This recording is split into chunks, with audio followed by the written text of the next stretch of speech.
So we're super duper excited about tonight. I got the woman of God in the house. I got her on camera tonight. Oh my goodness. Right.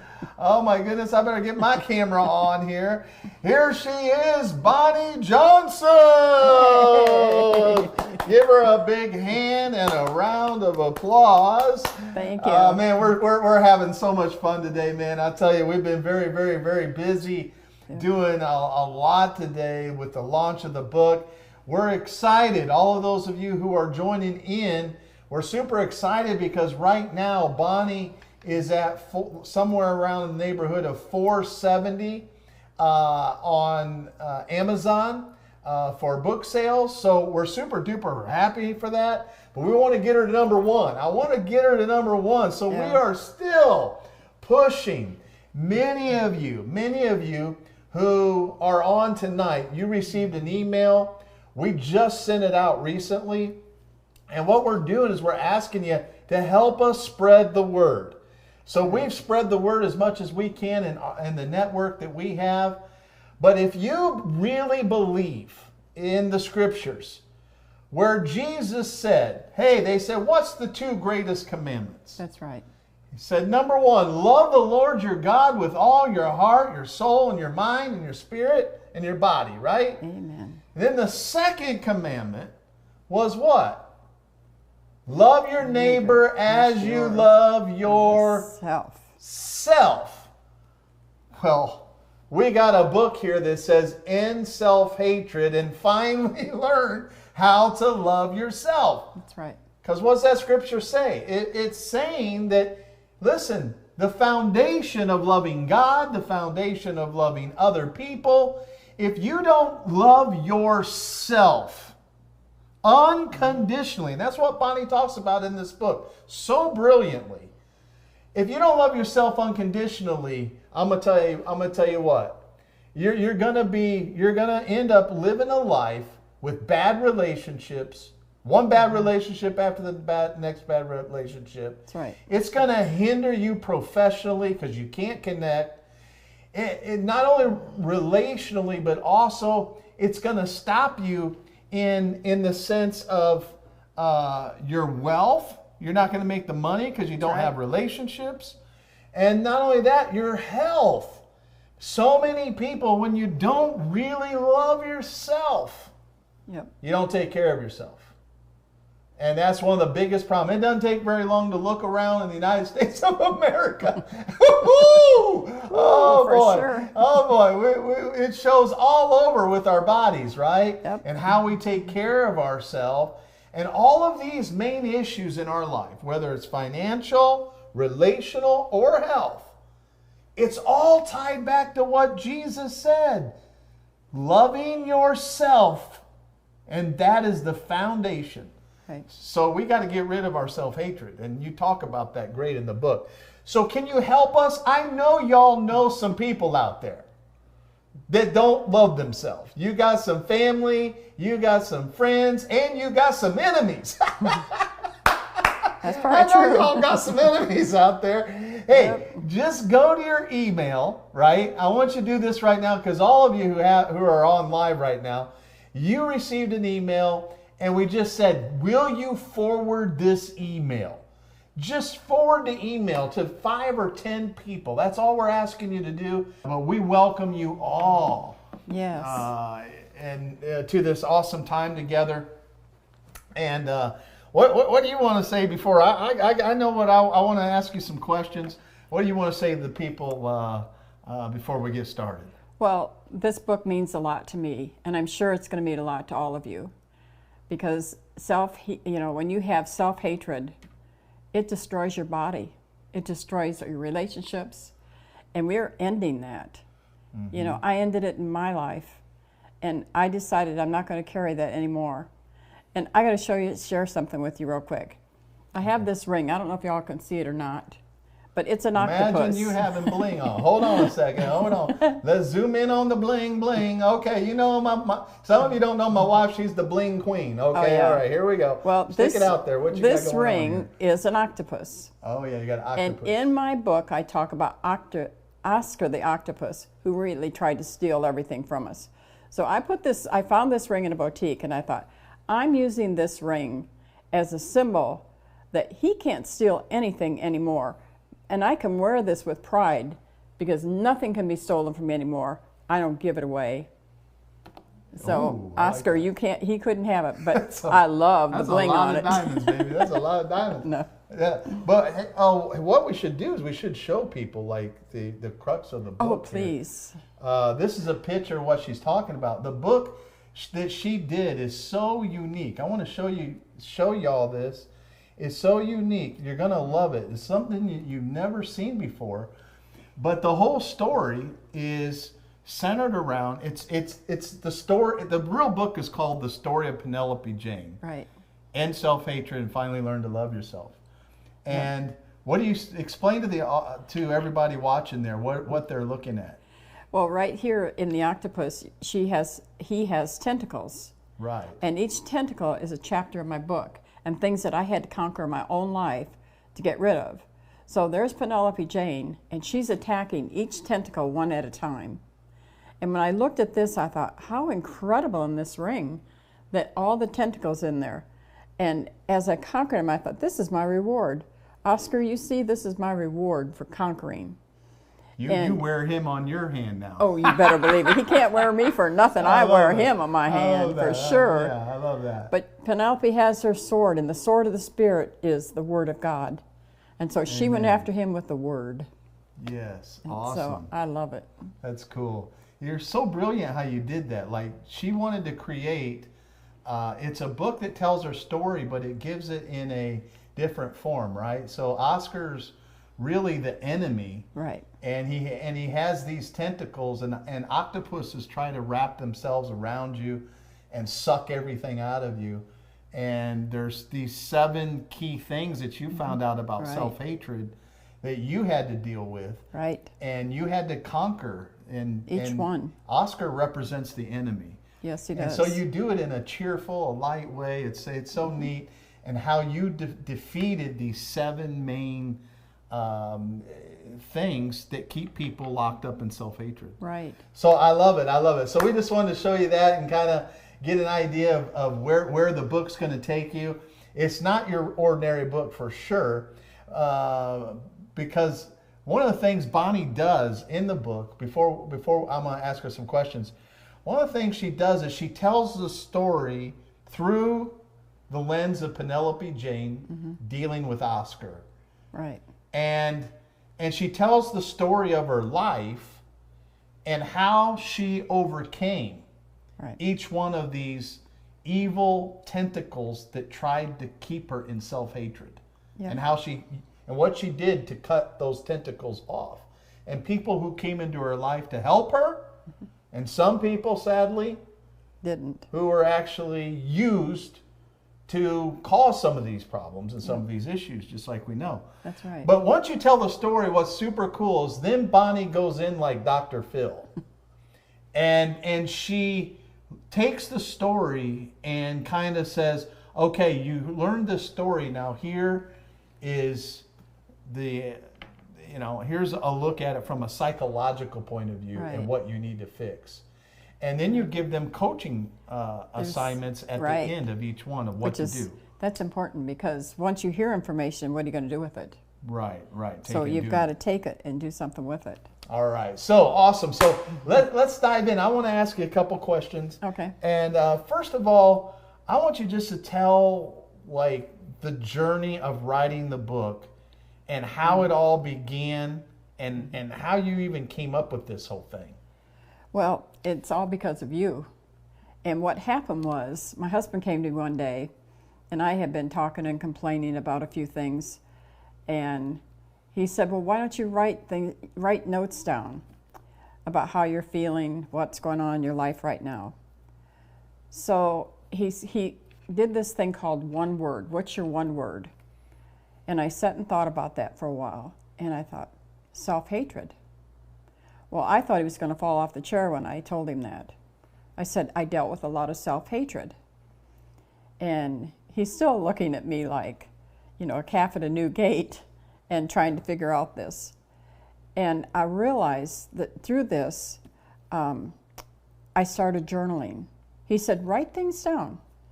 And I started writing my feelings down and stories, past, present. And all of a sudden, things kept coming into my spirit. You know, like, I've got to deal with things. Mm-hmm. And as I did that, there was a lot of pain, a lot of laughing, a lot of crying. And it was a journey. Mm-hmm. It was a journey writing that down. And I recommend that to everyone. Write down your feelings. Mm-hmm. That's really important. And feelings that I had to deal with was... So you started journaling you started looking at your past. Right. Because I told you, I said, listen, you need to journal everything that was positive that happened to you and everything that's negative. Right. And you started journaling all of that out. Right. And I sat there and I watched you go through this whole, like you said, laughing and crying. And I'm like, what in the world? And then when you came out and told me, well, my one word is self-hatred. Yeah. I was thinking of all the women in the world. I mean, Bonnie's a super confident person. And I'm thinking self-hatred. But then when you started to outline your story, there's like stuff that happened to you in your childhood that I didn't even know happened to you. Yeah. I mean, I know some things, but wow, there are some things. Because everybody says to me, oh, Bonnie, you know, you have everything just perfect. Your hair is perfect. Your makeup's perfect. And they look at your perfect, quote, perfect life and think you've never gone through anything. Right. I've had many people say that to me. Right. You don't know what it's like to go through anything. Right. And in this book, you share it. You laid out everything you've been through. Right. So you come out with self-hatred. Right. Now, and you're looking at your story. Yeah. Tell us a little bit about the past that caused you to not love yourself. Right. Well, I grew up in a home where I never felt loved. My dad loved me, but every time my dad showed me love, then he had a price to pay for that. Why is that? Because my mom picked at me.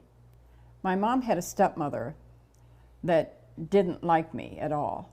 So she would always tell me, you're ugly and you're never going to amount to anything. But there was one problem. My mom allowed her to do that. So she played Oscar. She did. In Oscar's hands. Yeah. Okay.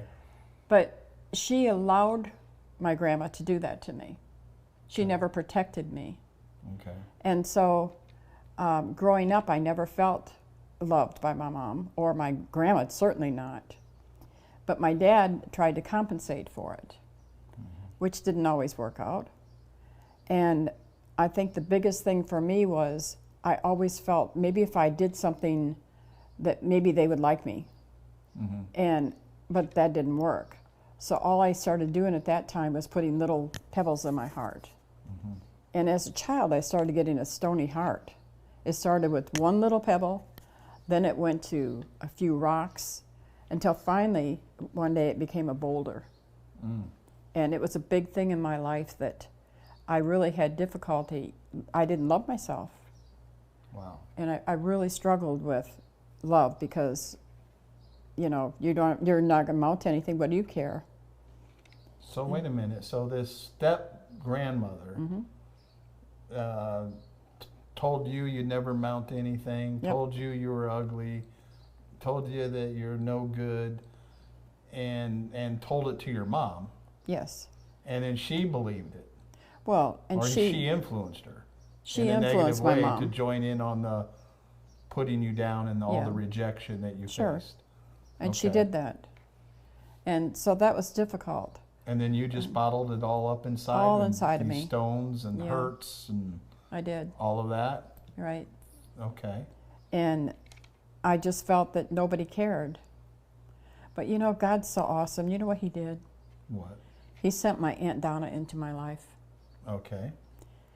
And Aunt Donna's the reason that I have the name called Penelope Jane. Okay. She was my dad's... So that's the title of the book. Right. And and I dedicated the book to her. She's gone to be with the Lord. But she was such an important person in my life. She was my dad's baby sister. And I adored her. Why did she call you Penelope Jane? Because Penelope Jane was a queen. And she said, she had 6 boys, but she said I was her queen. Wow. I was Queen Penelope. And whenever I was around her, I felt like a queen. She made me feel so special. Wow. I never wanted her to leave. And that was the first time in my life that I really felt loved and accepted was by her. Wow, so you had, that's interesting, a dichotomy here, right? Right. You had on this side of the coin, you have these people, let's call them, right, that are putting you down, criticizing you. You never can do a single thing right. You're ugly, you're stupid, blah, blah, blah, right? Right. All, it's the accuser of the brethren. That's true. That's the words that the enemy uses against everybody, right? Mm-hmm. So you have this voice over here, and then you have a voice of your aunt, right, that's telling you the exact opposite. Exactly. Giving you a name of a queen. Right. Wow. It was incredible. She was just awesome. So obviously there had to be this inner struggle going on. Oh, there was. Big time. It's like the thing, he loves me not. I'm right. pretty, I'm not pretty. Exactly. What am I, right? Exactly. You're kind of like out there, it's like. Yeah, and that's where the devil's playground is in doubt, right? So doubt is like, I don't know what I am. I was like a wave tossed to and fro. Yeah. And that's how I felt at times. Wow. Mm-hmm. And then you had the stony heart. Right. So what happened? Well, I always loved going to church. Yes. That was my favorite thing to do. And one Sunday morning, I went to church. I snuck out of the house and went. And that day, the pastor had an altar call. Mm-hmm. And I was like, I believe I was like 8 or 9 years old. And I went forward and I accepted Jesus Christ as my personal Lord and Savior. Mm. And when he came in, it was like, all I can tell you is a bathing of love that came over me and came in me. Mm-hmm. And it just, I'd never felt that before. Mm. And it was like a cleansing that took over in me. And all of a sudden, I felt there's somebody that really loves me because God is love. Right. He is love. And when he comes into us, we're going to permeate that love. Mm. We should. We should. Mm-hmm. You're right. It should be. And I was like, Lord, something has happened in my life. I'm not going to accept all this junk.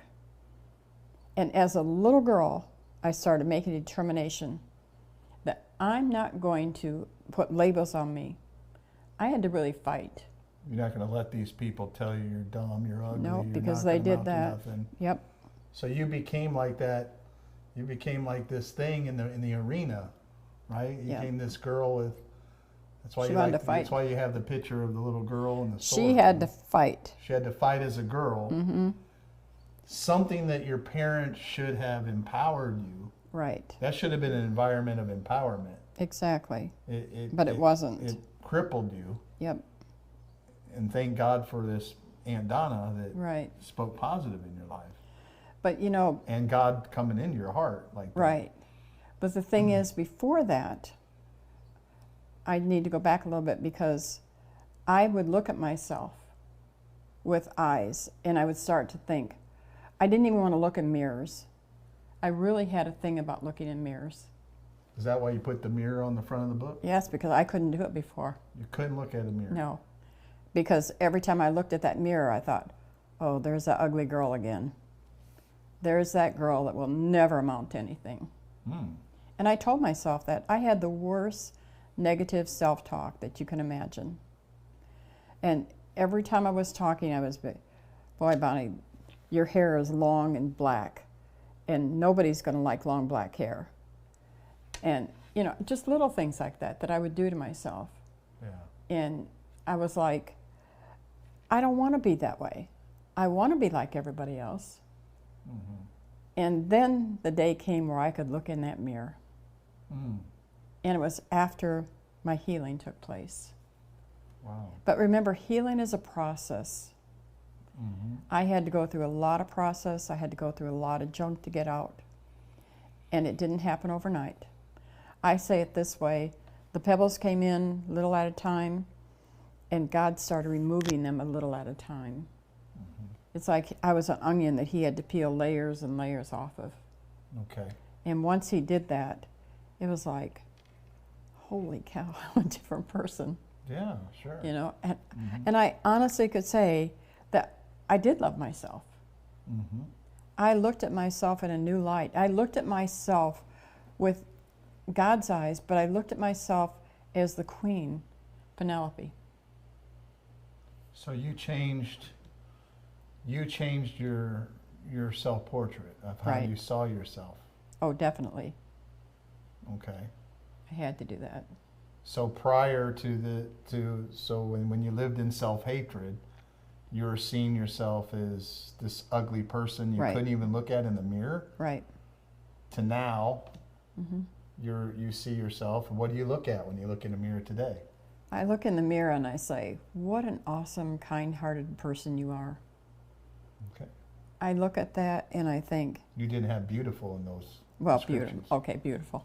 Okay. I'm just wondering. I tell you that every morning. Yes, but you do. You come in, even my hair standing up all over. In the morning, you'll come in the bedroom and say, you're so beautiful. That's right. And bring me breakfast in bed every 32 morning. years? Yeah. Yeah. Okay. Yeah. Okay. So. It's not easy to get started to do that, though. I have to tell you that. Yeah, you have to erase the internal Yeah. image that you Yep. have, right? Yep. And I taught you that a long time ago. Yep. Every negative word that was spoken over you, it gets embedded in your subconscious. Right. And God even says in His Word, Ezekiel 36:26, that you have a heart of stone. Yes. But He's the one that said, Bonnie, I'm going to give you a heart of flesh. And I said, oh God, I need that heart of flesh. And He's the one that gave it to me. So, question. I mean, we got a lot of people who are Christians. Mm-hmm. And they say, "Well, I had an encounter with God," Well, and yet I see it all the time. People have self-hatred. yeah. I see the fruits of self-hatred, bad relationships. They're broke. Oh, right. They struggle. They don't think they deserve anything. You know. Well, I didn't. Yeah. You know, So you're a Christian. You didn't think you deserved. I didn't think I deserved anything. Yeah. When my first husband came into Yeah. my life, Mm-hmm. such an awesome man, I didn't feel I deserved it. Okay. And I thought, why does he want me? You know, who am I? What does he want? Because he was the kindest, loving man ever. And when he died, I thought, okay, Bonnie, you deserve what's happening. You're not worth much. So there again, I had to go back and battle. I had to battle my own mind again because, remember, Oscar, we cut the tentacle off, but Yeah. a tentacle can regrow itself. That's right. An octopus Yes, can it regrow can. its tentacle. Yes. So you always have to be on guard because Oscar will be there and always want to add something to you. So I had to be determined that I didn't cause his death. I didn't want it to happen. And it all worked out, Yeah. you know. So it was hard to difficult to deal with, but it worked out very well. Yeah, that's awesome. And so that's like a lot of people don't even know that you lost. I mean, the stuff that you've been through is just crazy. Yep. I mean, you had cancer. Yep. You lost a baby. Yep. Your first husband died that you just loved dearly. Yep. You were raised in a very challenging environment that always put you down. And yet people don't see people don't realize everything that you've been through because they look on the outside, they see such a strong, powerful, loving and kind person, and somehow you've not allowed your heart to get bitter because there's people who get bitter. How'd you do that? I mean, was- how'd you protect that? You know, it was a choice I made. Okay. I made a choice. You know that saying that you don't want to be bitter, you want to be better? Mm-hmm. And I made that choice. Okay. That no one wants to be around somebody who's always down the molly grubs, who's always negative. And I love people, and I love being around people. So who wants to be around somebody who's going to sit like, oh, woe is me? Yeah. Even though Eeyore is one of my favorite. Yeah. You know, okay. he'll go, but, Yeah. but I still, I made that choice. Wow. Yeah. And in the book you talk about these. First of all, you talk about these 7 tentacles, Mm-hmm. and one of them, the first one was, and I'm not going to go over all of them. Let me just pull out one and get you to see what you think. One of them was, the first tentacle was negative self-talk. Oh, I did a lot of that. What does that mean? What does that mean to you? It meant when I looked at myself, I would say, Bonnie, you're stupid. You're so dumb. You're never going to do anything in life. And I started believing that. Mm-hmm. I really did. And I would think, who's going to want you? Nobody wants a dumb idiot. And I said Wow. that all the time to myself. And, you know, it just was something that the talk that I said to myself was more damaging at times than what others said to me. Yeah. And it really was. It's how I perceive things in my own head. And I was like, I'm the one talking to myself, you know, and that wasn't very smart what I did. So if you don't talk good to yourself, you talk bad about people you don't like. I know. Well, then, but you remember, Even I didn't hate, right? You talk about I didn't like you myself. talk about yourself. You're hating on yourself. Yeah, I didn't like myself. Remember? Yeah. You know, Sure. so I did talk bad about myself. And Hey, just post down in the chat. Those of you who are watching on Facebook, say I need to talk better about myself. that's true. You know, that's self-hatred. It is. A lot of Many self-hatred. people talk worse about themselves than other people do. Yeah, that's true. You Oh, called that's- yourself ugly more than anybody's ever called you Probably. ugly. One person said you're ugly. Now you told yourself you're ugly 500 times, right? Well, yeah, but remember, women never forget anything, so. Yeah, that's true. And well, I'm gonna hold my tongue. Okay. I was gonna say some people call me ugly. They ugly. Yeah. But I have a pretty high level of confidence in Imagine the looks department. That's Oh for my sure. gosh. Ain't no suffering over here. You need to get out Yeah, more. I know. But anyway, and then you have.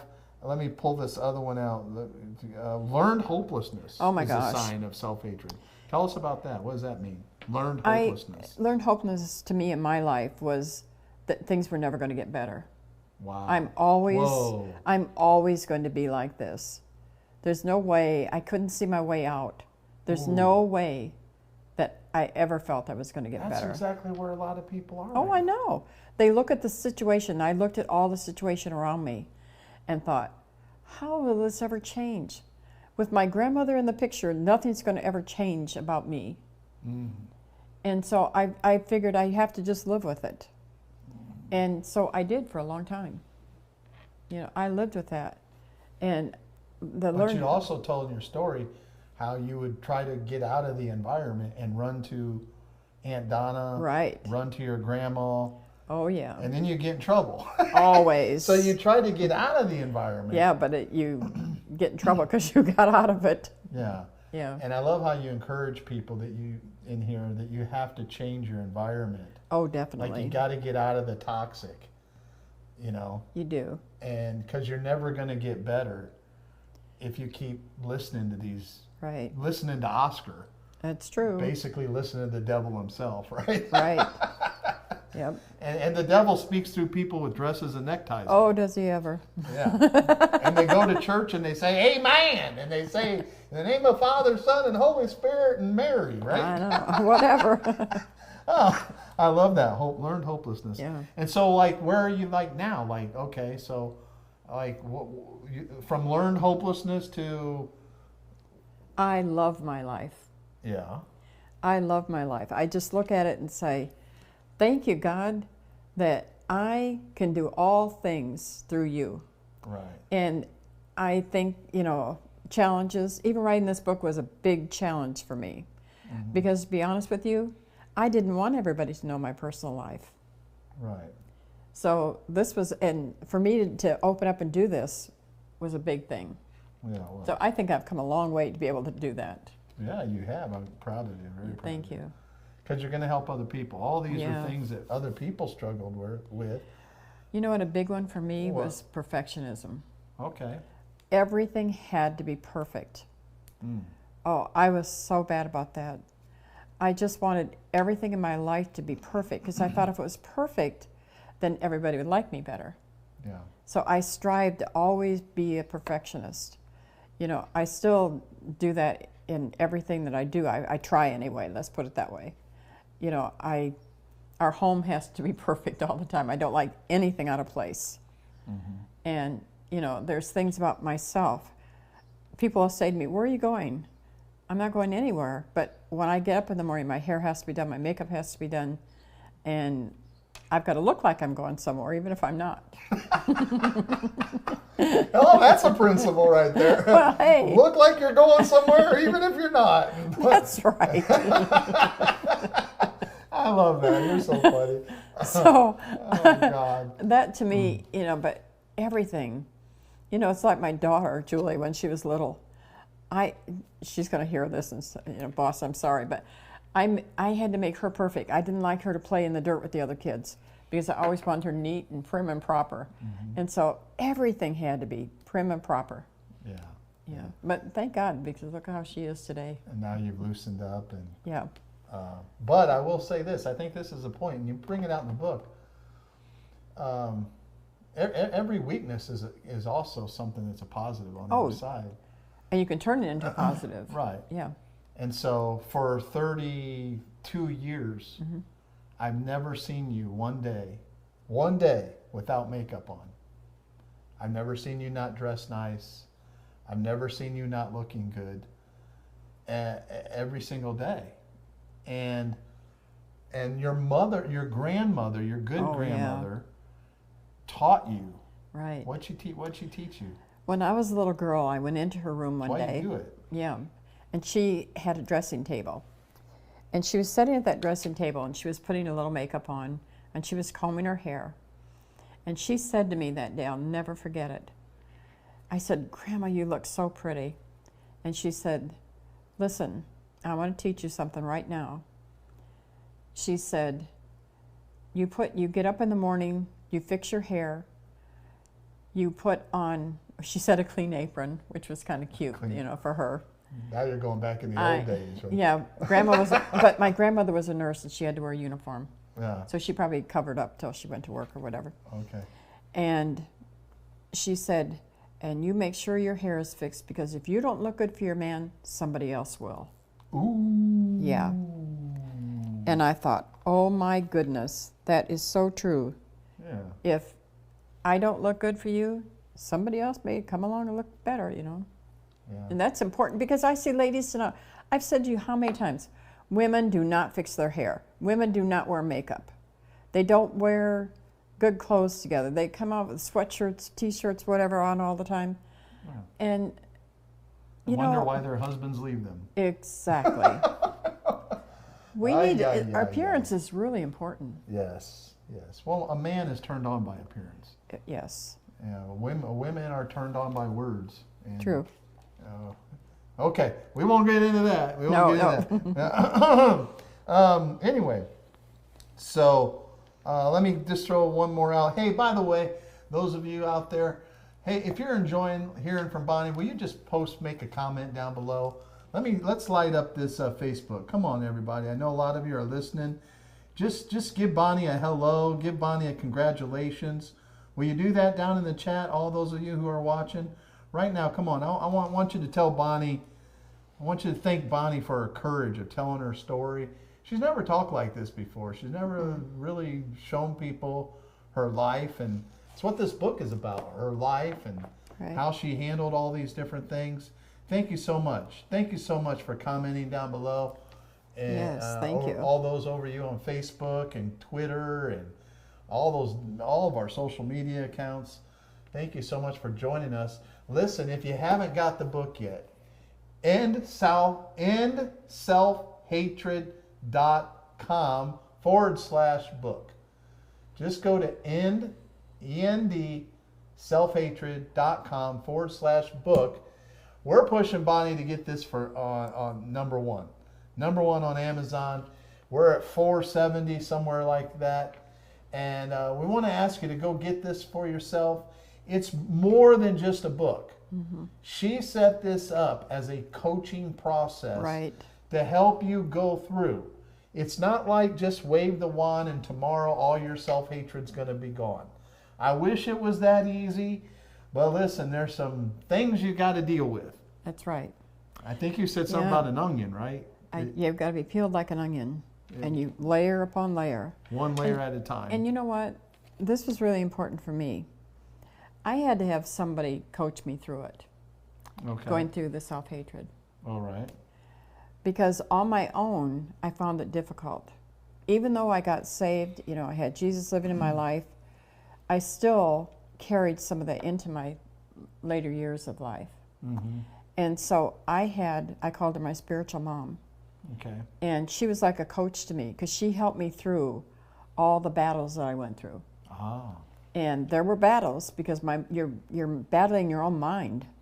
Yeah. And, you know, I thank God for Anne because going through that, you know, she would listen to me and we would actually talk things out. And I'm starting what's called the master's class. Yeah, that's right. And I'm really, really excited about that. Okay, tell them about it. Yeah, it's a class that I'm starting. It's going to be a 6-week class, and anyone can take it. I can take it? I can go through it? Well, I don't know if there's much hope for you. That sounds fun. All right. Yep. 6-week masterclass? Yes. So I'm excited about that. Centered around the book. Around the book. Oh, okay, cool. And I think people, you know, you get in the classes and you can share with one another. And the thing I like about it is when we share, we're all sharing stories that are almost the same. Right. And that's one person's important. story helps you. Yes. And yeah, that's cool. And each person's story, you know, goes back and forth. And so it's for 6 weeks, and I'm not sure of the date that I'm going to be starting it, but It's July 14th, I think, is on the calendar. well, that's Julie's birthday. Yeah, that's right. Yep. At 2 o'clock, I think you have it down for. Okay. July 14th at 2 o'clock. Okay. In Self-Hatred Masterclass. And Finally Yes. Love Yourself Masterclass. That's going to be fun. Right. 6-week course with Bonnie Johnson. You can go on my website and check it out. But we want you to get the book first. Like Yes. the first step. Oh yeah, is you'll want to know what the book has to say, or you won't even know what you're doing in the class. get the book, and then, like you said, get a coach. Get Right. an older woman, mature woman, who's conquered the demons that you haven't conquered yet, and get her to help you and to get you under her wing, and help her, let her mentor you, just like Bonnie did. That was a big breakthrough for you, and you talk about that need in this book quite a bit too. It's definitely a need. And now you feel passionate about helping others. In that area, That's right? my whole goal about this book. You know, I said to you when I started writing it, I said, if this could just help one person, Right. then it's worth it all. Right. So, listen, do the first step and go get the book, inselfhatred.com/book. If you guys are watching on on social media, if someone who's a friend of mine would please post that link down there so people could go and get easy access. inselfhatred.com/book. Those of you who are in Zoom down in the chat, would somebody please help us and post a link? Help one of your friends, one of the people who are participating. Will you go ahead and post that? Maybe Brett can do that. Maybe Matt, one of my sons, can get in there and do that for us. And go down there and click that. Get your copy of the book. The cool thing, this is so nice. It's like hardback. I love the feeling of hardback. You also have it in audio. Right. The coolest thing ever. I had to spend a whole week recording my financial fast track myself. She gets in with AI, and on Amazon, AI reads the whole book to you. So you get audio, you got the audio version, you got paperback version, you got the hardcover version, all on there. Yep. But go to endselfhatred.com/book, because Bonnie created 3 gifts. One of them we recommend is that you take your assessment test. Your self-love assessment test. Yes. Yeah. And a lot of you, there's a lot of people say, oh, I love myself. I don't have self-hatred. Yeah. Remember this. Self-deception is the biggest deception. Oh, yes. Definitely. Yeah. We all think we love ourselves. I don't have nothing wrong with me. I'm fine. I don't need that. And when I read Bonnie's book, I thought, wow, there's a couple areas in my life. I thought, man, I really need to improve that. You did a great job, honey. I'm really proud of you. Super proud of you. And is there anything else you want to say about the book or about your story? My story could be anyone's story. So when I think of that, I think it's time for everyone watching tonight to have the same ending in your story that I've had. And that is to learn to love yourself again, which is so important. Because like we said, you can't love others until you learn to love yourself. I think the biggest thing is it needs to be a movement.